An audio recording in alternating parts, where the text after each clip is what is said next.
François Dessol, directeur du Conservatoire Édouard Bastaing de Ciney, avec une section à Rochefort où se donnent des cours de musique, de danse contemporaine et de théâtre.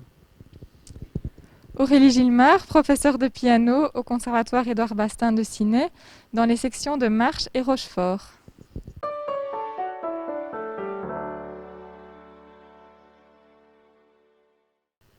Ah bien, le conservatoire, c'est environ, cette année-ci, 1100 élèves pour toutes les sections du conservatoire.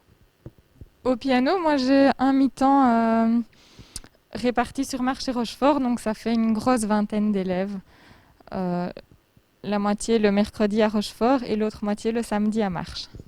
Ah ben, les âges au conservatoire, on peut arriver à 5 ans pour les plus jeunes, jusqu'à pas d'âge en fait. Oui, tout à fait. J'ai des petits élèves qui sont environ en deuxième primaire, jusqu'à des adultes, même parfois, qui se remettent au piano après de nombreuses années, ou qui s'y mettent tout simplement, ou parfois qui s'y mettent aussi en même temps que leurs enfants, et ça c'est très chouette aussi. Ils vont au cours de formation musicale à deux, et voilà, donc ça s'étend vraiment sur tous les âges.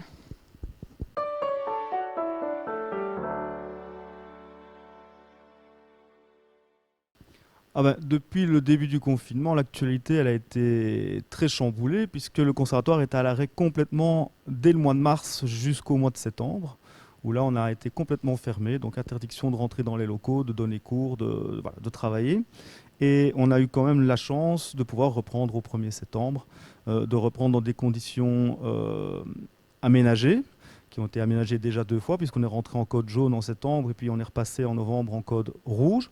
Donc réaménagement qui dit que tout simplement les élèves de plus de 12 ans ne peuvent pas être plus que 4 dans un local pour avoir cours, ce qui pose bien entendu de gros problèmes quand on a parfois des classes de 36 élèves par exemple. Donc on a dû réorganiser vraiment tout pour qu'ils puissent avoir cours au maximum, dans des conditions acceptables et en pleine sécurité, ce qui est le cas pour tous les cours qui sont donnés au conservatoire bien entendu. Oui, voilà, en ce qui me concerne, comme l'a dit Jean-François, de mars à septembre, on n'a pas pu donner cours. Alors évidemment, on a quand même essayé de garder le contact avec les élèves. Certains ont accroché plus que d'autres parce que voilà, c'était pas facile pour tout le monde. Donc parfois, il y en a qui ont envoyé des vidéos ou ont donné cours par WhatsApp ou autre. Mais voilà, ça ne remplace évidemment pas le contact habituel d'un cours d'instrument. Pour ce qui est des cours depuis le mois de septembre, en instrument, je vais dire qu'on n'a pas trop de changements dans le sens où c'est des cours à deux. Donc comme l'a expliqué Jean-François, on peut faire ça de manière plus ou moins normale, à part la désinfection, la distance, les masques, etc. Mais sinon, je pense que pour les élèves, c'est vraiment important d'avoir pu reprendre dans ces conditions-là. Et ils étaient vraiment très très heureux de nous revoir et de revenir, je pense. Et c'est vraiment important pour eux de garder quand même des choses en dehors de l'école. Et même certains ne vont plus à l'école qu'une semaine sur deux. Et pour eux, c'est vraiment leur sortie de la semaine de venir au conservatoire. Donc c'est chouette. J'ajouterais peut-être, et je pense que tu ne me contrediras pas, pardon. Je pense que les élèves étaient très contents de venir vous retrouver, mais je pense aussi que les professeurs étaient Bien aussi sûr. très très Oui, contents oui, de ça pouvoir c'est sûr. reprendre en vrai et de pouvoir reprendre leur tâche d'enseignant et de revoir les élèves. En vrai, on a tous besoin quand même de ce Bien contact sûr, aussi, oui, et c'est ce que c'était je vraiment disais. très important. La vidéo ne remplace pas du tout, évidemment.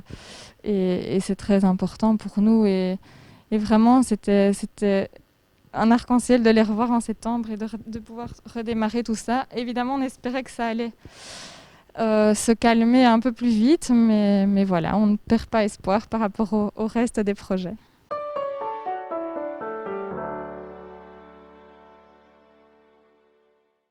Donc le centre culturel nous a proposé de disposer de la salle ce mercredi.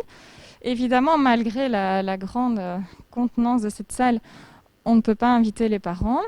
Mais par contre, ça met quand même les élèves dans une situation autre que celle qu'ils ont d'habitude.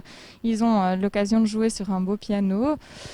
Donc ce qu'on va faire cette semaine, ce mercredi, c'est qu'ils auront cours aux horaires habituels. Et donc ils vont jouer par deux l'un devant l'autre, comme ils ont l'habitude de le faire. Et moi je vais les filmer et j'ai proposé aux parents de leur envoyer une petite vidéo en guise de souvenir, puisque eux ne peuvent pas y assister, alors que c'est quand même toujours chouette pour un parent de voir son enfant évoluer en musique. Et même pour les débutants, il y en a qui n'ont pas encore un instrument vraiment adapté. Donc je pense que pour les parents, c'est important d'avoir un petit retour comme ça.